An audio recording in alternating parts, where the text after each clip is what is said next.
Hey everyone, welcome to Broadband Deployment News. If you are an ISP and are thinking about getting BEAD funding, even if you're not, you are probably already talking with your Broadband State Office, and if you're not, you should be. Be right back.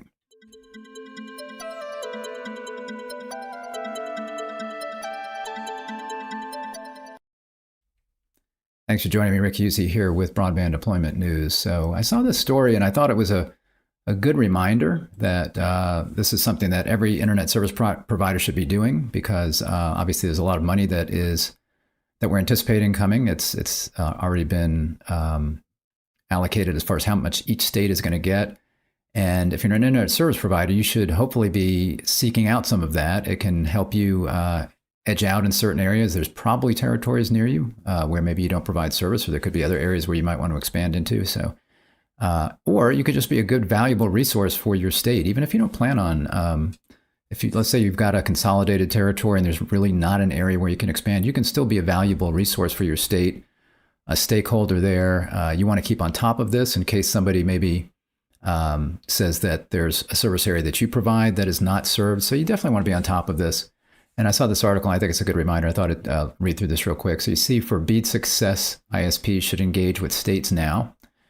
With state allocations for the $42.5 billion BEAD program announced in June, the clock is ticking for state broadband offices to submit their initial proposals to the NTIA, describing how each state will carry out its competitive BEAD grant process. Specifically, states were given 180 days from the date BEAD allocations were announced until roughly the end of the year to submit their initial proposals. That's because they have 180 days from the time that those were announced. And that was announced, I think, June 28th. So that takes you to about December 28th. So that's how long states have to get their initial proposals out. It says thus far, around 10 states have published their initial proposals for public comment and submission, including Delaware, Kansas, Louisiana, Montana, Ohio, Tennessee, Vermont, Virginia, West Virginia, and Wyoming. It looks like these all link to the individual PDFs or plans, initial proposals for those. But the vast majority of states are still drafting their proposals and seeking stakeholder input. Indeed, most states are still one step behind the initial proposal and are in the process of submitting their 5-year action plans detailing overall goals for BEAD. Those are due 270 days from the states receiving their initial planning funds, most of which were allocated late last year. So that's true. In fact, it was Minnesota, Maryland, Wisconsin, I believe, should have come out with theirs yesterday. I don't see them yet because they got their initial planning funds around the 12th of December. And then that would be 270 days from there would make it September 12th. So if we look here at this site, I linked to this article I'm reading and then also this site. So if you are an internet service provider and you want to know where your state is, if you want to look at their 5-year plan or their initial proposal, this is where you want to go. So I linked to this as well. So this is the public notices for BEAD. And you can see here all the 5-year action plans. And I checked, and Minnesota, Maryland, and Wisconsin are not yet on here. So again, I'm expecting them to be put up here any day now. It's possible that they submitted them and they just haven't been put up here yet by the NTIA. And then over here, these are the 5-year action plans. And over here, you can see the initial proposals right there. And the initial proposals, again, those were 180 days due from June 28th, which is when the NTIA came out and made their announcements as to how much states were going to get. I think that was the official date. So basically, December 28th is when every state is supposed to have their initial proposals in. So you can go in here and read through all of these. And again, there's links to the initial proposals here in this article from this is from Nicole Ferraro at Light Reading. So she says, no, this is, let's see, this is somebody else. I guess this is somebody else. So I was speaking with the broadband directors. They're still so very open to input from stakeholders, said Marissa Mitrovich, Vice President of Public Policy at the Fiber Broadband Association, which heard from state broadband offices at its annual Fiber Connect conference in August. I think this is going to be a lot. I think this is going to take a lot of input, and there are big decisions to be made to get this right. So again, as a state, you've got experience in exactly what we're trying to do, which is to get broadband to everybody in the country. If you're a smaller ISP, you're probably delivering that to maybe some areas that would be hard to serve or more expensive to serve than, let's say, an urban area. So this applies to everybody. I'm sure a lot of the large ISPs are involved but if you're just a small independent ISP in an area of a state, you should be talking with your state broadband office leaders. And I meant to link, and I will after this broadcast, I'll go ahead and add a link to where you can find those state broadband office contacts. I forgot to do that. So when this is over, in the description, I will go ahead and add a link to where you can click on your state and find out who is in charge of that effort there. That input works both ways. In addition to assisting resource-strapped broadband offices, service providers that get involved in the process early and make themselves known to the community will likely have a leg up when it comes to applying for grants later. And that is important. So again, if you're an ISP in a specific area and maybe there's an adjacent area somewhere nearby, maybe right adjacent or somewhere nearby where you can extend your infrastructure into an area and provide service, you are a good candidate for that, and you should be interacting with the state office and other stakeholders there in your community to let them know that you're available, so that when the state's going to have to go through a challenge process. That's the next step, and then they're going to be at this kind of working through who the subgrantees are going to be, kind of around the same time as to who it is that's going to be able to provide service to these unserved and underserved areas.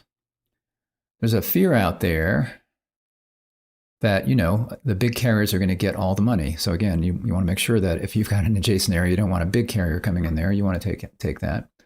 And that was Evan Freeman, Fiber Broadband Association Conference Committee Chair, noting that FBA's membership also includes smaller providers, municipalities, and co-ops.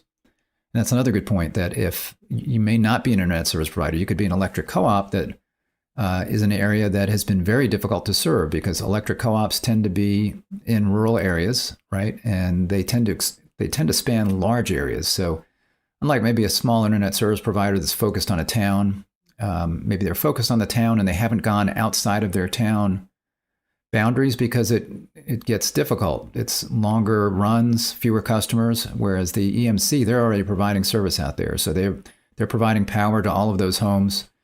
You've got the little towns and rural areas of a state. And then in between those towns, you've got vast areas where there may not be service. So that's perfect for rural electric co-ops. So you may not be in the business, and you should be interacting with your state broadband office and finding out, what's going to go on with the challenge process.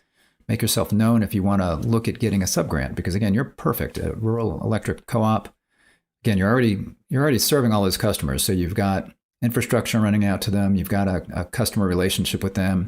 You may have fiber running between substations, so you might have fiber out there that you can use. You've got other resources like power poles, maybe conduit and some other stuff that you've got that you can make use. So you, again, should definitely be engaged with your state right now. But the advice would be to make sure that they're commenting on the process. So as BEAD plans are coming out, making sure that they're engaged in making comments. And then once the program rolls out, that they're involved in challenging areas that they may be serving, or applications that may not pass the smell test, he said. So again, it could be that you're an ISP in an area, and if somebody may challenge, or somebody may say a particular service or particular area that you service is not served, you want to make sure that you're involved in that challenge process. If that doesn't sound right, or something else similar to that. If they're talking to their broadband offices and they're working with their communities locally, then they're going to most likely have more successful grant applications, Freeman added. So yeah, again, you want to make sure that you're talking with them now so you know what the issues are. You want to be involved in the challenge process. Again, providing just feedback and your expertise. Talks about broadband office resources. Again, I will link in this to the place where you can find out who they are. In addition to urging members to get involved at the state level with the BEAD process early, the FBA, in coordination with the NCTA, the Rural Broadband Association, has also recently released a series of modules to assist states with various aspects of the BEAD process, including one published this week on the aforementioned challenge process. I'm going to talk about that in a day or so. I think I'm probably going to go over that challenge process document from the Fiber Broadband Association. While each state's BEAD eligible areas are initially determined by the FCC's National Broadband Map, service providers will have an opportunity to challenge the status of a location under certain circumstances.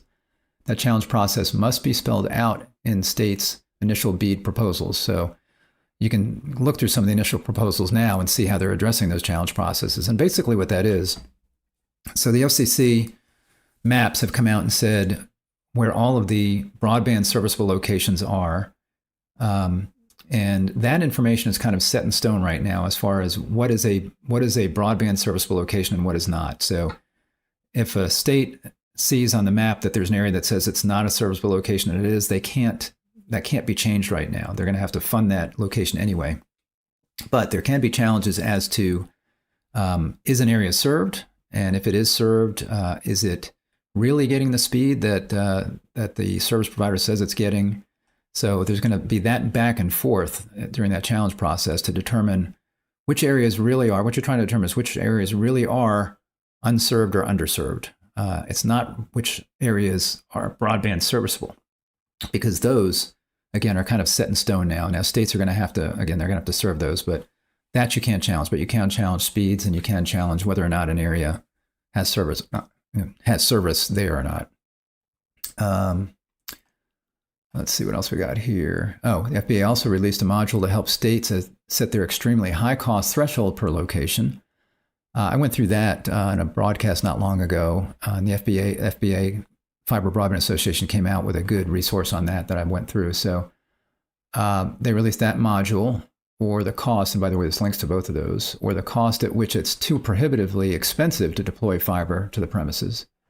The industry group said it used realistic general assumptions, leveraging national average build costs and simple provider contribution estimates to develop a reasonable, directionally accurate threshold for each state. So what that is each state, they want to make sure that they can deploy as much fiber as possible throughout their state and still have money left over to be able to use alternate technologies like fixed wireless, for example, to make sure they reach everybody in the state. And there's kind of a balance there as to where they set this extremely high threshold, because that's where that threshold is where they can then consider other kinds of technologies. So that's what that's all about.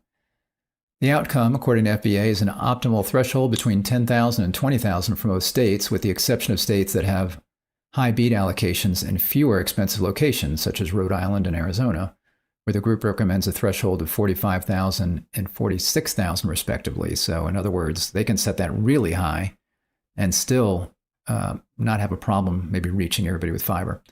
Another module FBA published is aimed at helping states work through permitting problems, a top concern for broadband stakeholders. With permitting delays posing a threat to BEAD deployment timelines, the NTIA has instructed states to provide a solution for permitting issues in their initial proposals. And that can be, getting permits to use existing infrastructure, sharing utility poles, those kinds of things, or just getting permits to be able to do construction in certain areas, not have these things take what might be normally a multi-year process of issues trying to get these things approved. They want the states to kind of fast track some of these things, which is interesting because there's also this environmental stuff in the BEAD NOFO that they need to take that into account. A lot of times that's where some of these processes run into a halt, if you want to run infrastructure through an area and there's some environmental concerns. So they're going to have to balance those things. These recommendations represent the views of providers as well as legislators and local officials, said Mitrovich of FBA's module on the subject. Recommendations include establishing a single point person in each state broadband office for subgrantees to work with on permitting, as well as implementing specific steps to provide full transparency on the permitting process. While states and local communities are at varying stages of preparing for BEAD, Mitrovich said she's optimistic they'll get it done. Between the conversations we're having with them and the resources NTIA has been offering them, I think we feel confident that they'll be prepared, she said. And the NTIA has been, not the NTIA, the Fiber Broadband Association has really been focused on this. They have been for years. They are basically an advocacy group for fiber broadband services. So they've been kind of at the forefront as this money has become available. Even as it was starting to be talked about, they've been, trying to make the case that fiber is the way to go, and that certainly is reflected in the notice of funding opportunity. So you want to maximize as much fiber, and that, I think, obviously makes perfect sense from a technical perspective, because you've got fiber being really a future-proof technology. It's as future-proof as it gets. Fixed wireless is only going to be, you've got spectrum issues. How much spectrum do you have? How fast can you go? Obviously, DSL is kind of where it's going to go. DOCSIS can continue to provide good service, and there's no rush for a cable operator in an area to to start overbuilding themselves with fiber if they're providing good cable modem service. Even cable providers are making the switch to fiber as quickly as they can economically. It's not economically feasible for them to overbuild themselves in every area. It's just very expensive to overbuild that last mile. But they're extending fiber out in their plant. They're using as much of it as possible because they know it's more reliable, it's faster, it's easier to maintain. It's just that they've got infrastructure. They've got the coax portion that they can't just rip up right now without incurring huge costs. So if they can spend a couple of $100 per location to upgrade to a DOCSIS 3.1 or DOCSIS 4.0 kind of implementation and get really good speeds versus several thousand or more maybe to upgrade to fiber, they're going to go that route right now. But lots of cable operators they're certainly going fiber greenfield, and even in brownfield situations, depending on competition or the number of businesses in that commercial establishments in that area, they actually are overbuilding their fiber or their coax plants in some areas. So fiber is the way to go. And I think we're going to be seeing lots of operators doing that. And again, we've got this extremely high cost allocation portion that needs to be figured out. But I think each state and all of the internet service providers there are going to be trying to figure out how they can serve these areas in a way that will bring fiber to them, if at all possible, at the best possible cost. So get engaged now if you're not. If you're an internet service provider, you need to be doing that. And again, I will link right after this the link to the broadband offices if you don't know who your contacts are there. And if you are an ISP and you're looking for help in any area, don't forget us. You see our contact information there on the screen. We provide all kinds of services for internet service providers. We've been doing it for years. Since 1995, since the days of dial-up, we've been helping provide managed services to internet service providers, from hosted email and device provisioning. In the early days, email is not as important today, although we still do it, to diagnostics that we provide today for fiber and DOCSIS networks, for CALIA services. You've got to make sure that you've got CALIA in place if you're an internet service provider. That's the Communication for Law Enforcement Act. You have that in place. If you've got IPv4 shortage, we can help with that with CGNet. You're going to have to do cybersecurity if you're getting BEAD funding. We can help you with the NIST cybersecurity requirements on how you're going to do that and provide the services that make sure that you're compliant. So check us out there. You see our email address, our phone number, our website address. Just reach out to us and we'll be happy to help. Thanks for joining me today. If you're not subscribed, click the subscribe button and ring the bell to be notified when I'm live. And if you like this video, go ahead and give me the thumbs up. I'd appreciate it. Talk to you next time. Bye-bye.